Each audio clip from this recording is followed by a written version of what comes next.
SEMO head coach Tom Matukewicz, the team claimed the war for the wheel, beat Southern Illinois, moved up to 13 and 14 in the FCS polls.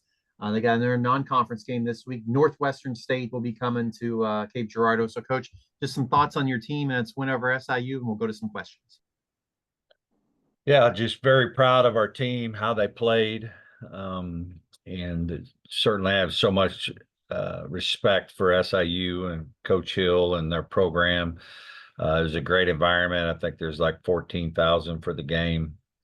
Just very thankful that that rivalry has really turned into something that's pretty cool. So happy for both schools. Someone had to lose, but thankful we got to bring that wheel across the river this year. Okay, let's go to some questions. I know Jake is with us this morning. Jake, if you can hear us, go ahead and ask your questions. Good morning, Coach. How you doing? I'm well. It was good seeing you before the game. I was going to ask you. I know, in the past when you've played the Salukis, it's always been tight. This is one of those odd games where it really wasn't, especially in the second half. What did you guys do to pull away and pull away convincingly late? Yeah, I mean, it was still pretty close. I mean, there wasn't a lot of breathing room, but I mean, at the end, that long drive we had, is what sealed it. I don't know what it was, maybe 13 plays or whatever, and there's several penalties in there, and then we got it down there, and it took us 3 or 4 runs to get it in, which was 2 or 3 minutes off the clock. So I think that ended up really helping it, obviously get it to 3 scores and put the game away. You mentioned I think there were 13 or 14,000 people at this thing. As a coach, have you ever been a part of an environment like that? I mean, is it just like the same thing at SEMO, or is it different, or is this the biggest game you remember coaching in terms of fan attendance? I don't know. I mean, I don't ever sit around and thinking about fan excitement or whatever. So I don't know. Do you know? I mean, did that atmosphere stick with you, or has it stood out, or not quite, or? I mean, I'm probably not the guy to ask, but I appreciated all the SEMO fans. So I don't know, I'm not ever there unless SEMO's playing. So as far as a fan wise, I would assume we traveled really well, and very appreciative of our fans that made the drive over. For those who don't know, I think in your program, when you beat a ranked team or something like that, you have that brick by brick mentality. Can you just talk about what that is and how long that tradition's been going on since you've been there?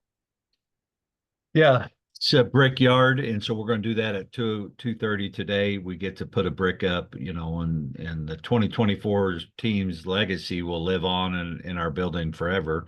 That if you beat a top 25 opponent, and then we have a separate wall where the wheel hangs on, that if you get the wheel, you get to put a brick up. So this was actually a 2-brick game, and those seniors and all the guys that have worked so hard to get us to the point we're at in this season will hit the pause button and just really appreciate the moment, lay those bricks, and then we got to move on to Northwestern State.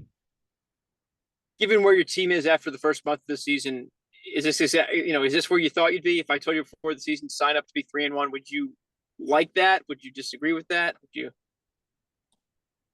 I mean, I don't look at it like that. At the end of the day, I've always felt like you got to be 2-2 if you want to make the playoffs. Like if you're not 2-2, it's over, playoff wise, unless you just happen to get the automatic. To be 3-1, you got a chance to have a special year. We were that way in 22, but we didn't end up finishing it the way we should have. And so hopefully we can stay on track, stay on mission and do the things it takes to continue to be successful. You mentioned the playoffs.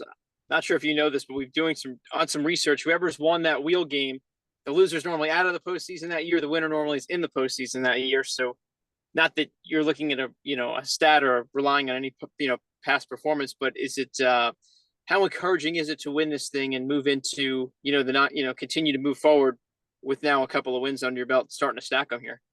Yeah, I think both teams are playoff teams. I mean, we have the talent we got to stay healthy. We got to then win those games.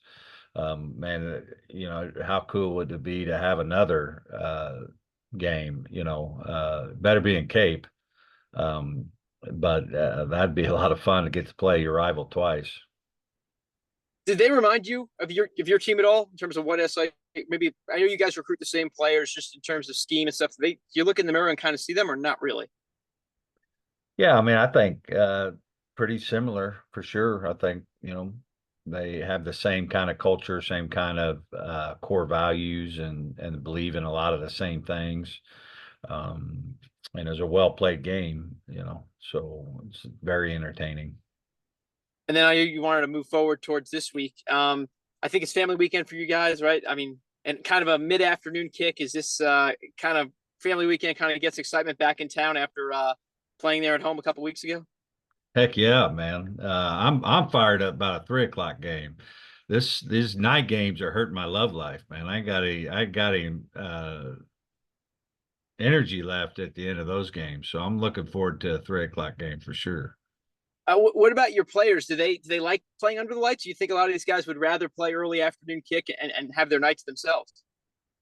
Well, I think they like the nights. Their nights don't end till like 4 in the morning. It's the old people that have all the problems. But I think the family weekend, the being at home, the tenants, we got to continue to build and try to have that kind of atmosphere that SAU had, where it was a packed house, and we've had some really good crowds, but they were for the big opponents, so hopefully having family weekend will get the faithful out to come watch the Redhawks.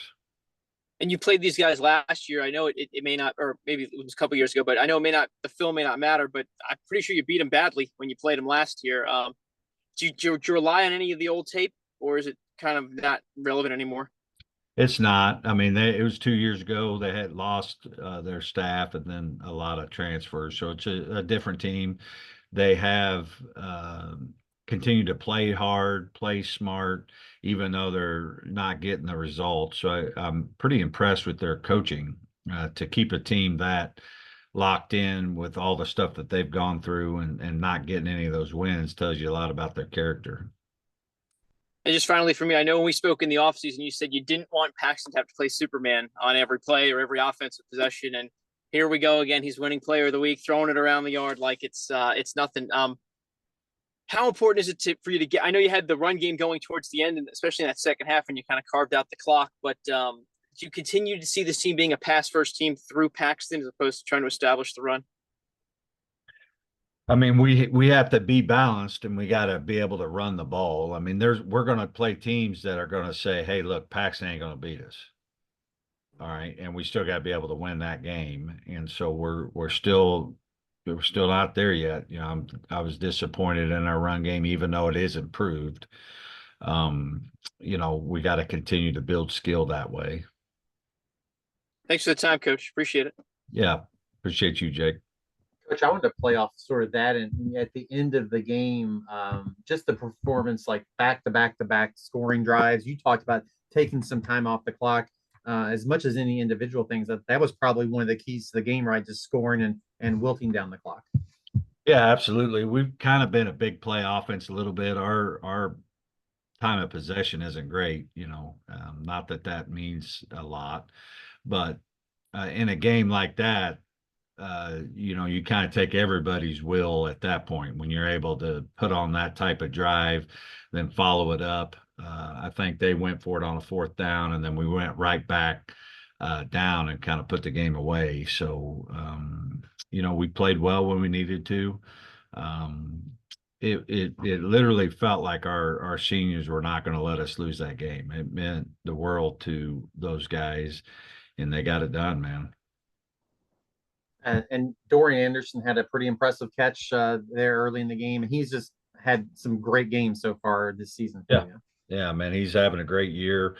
Proud of his progress. Last year he wasn't even a starter because he wasn't good enough yet, and he had to build skill. Just because you're tall and fast and can catch a ball, that, you did that out of the womb.